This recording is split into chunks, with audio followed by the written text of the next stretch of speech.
अरविंद केजरीवाल जी बड़े कॉन्फिडेंस से कहते थे कि अगर मैं सामने भी पैसे उठा के जेब में डालूं सबके सामने तो भी लोग मुझे कहेंगे ईमानदार है, इसके अपने होंगे। ये उनकी पंजाब को अब उन्होंने लूटने का अड्डा बना रखा है। आजकल सारी आम आदमी पार्टी की लुटेरों की फौज जो है वो पंजाब में डेरे लगाए हुए है, लेकिन वो एक बात भूल गए हैं कि दिल्ली के लूटने का आपको हिसाब देना पड़ रहा है तो पंजाब को लूटने का भी हिसाब तो देना ही पड़ेगा। को इतना लूटा गया, जो क्लासरूम 800 रुपए फुट में बनता है उसको 8,500 रुपए फुट में बनाया गया। दिल्ली फेस्टिवल कहा गया करेंगे, फेस्टिवल तो किया नहीं, लेकिन 30 करोड़ रुपया उसके नाम से कहां चले गया, एड के नाम पर दिखा दिया, दिखाई नहीं दोबारा। बिजली घोटाला खोलने की बात करी तो पता चला कि 18% इंटरेस्ट से खुद ही 12% बड़ी बड़ी कंपनियों से और 2,000 करोड़ रुपए एक एक कंपनी को खुद ही माफ कर दिया।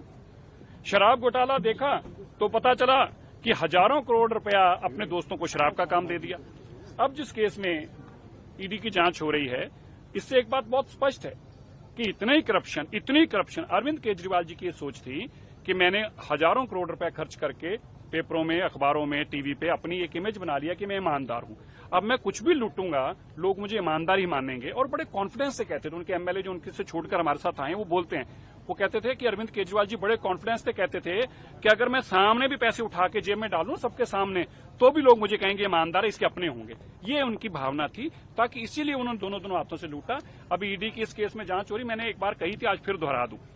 लालू प्रसाद यादव जी के बाद अरविंद केजरीवाल जी सबसे ज्यादा समय जेल में रहने वाले साबका मुख्यमंत्री और उस वक्त के मुख्यमंत्री थे ही, जब 6 महीने लगा के आए जेल में, तो सबसे लंबा समय जेल में रहने वाले पूर्व मुख्यमंत्री के रूप पर अरविंद केजरीवाल होंगे। एक दूसरी बात, अगले 10 साल उनके इतने घोटाले उन्होंने किए हैं कि अगर रोज के हिसाब से भी ट्रायल शुरू करे तो भी 10 सालों में उनकी ट्रायलें नहीं पूरी हो सकती, जितने उन्होंने हर चीज में घोटाला है।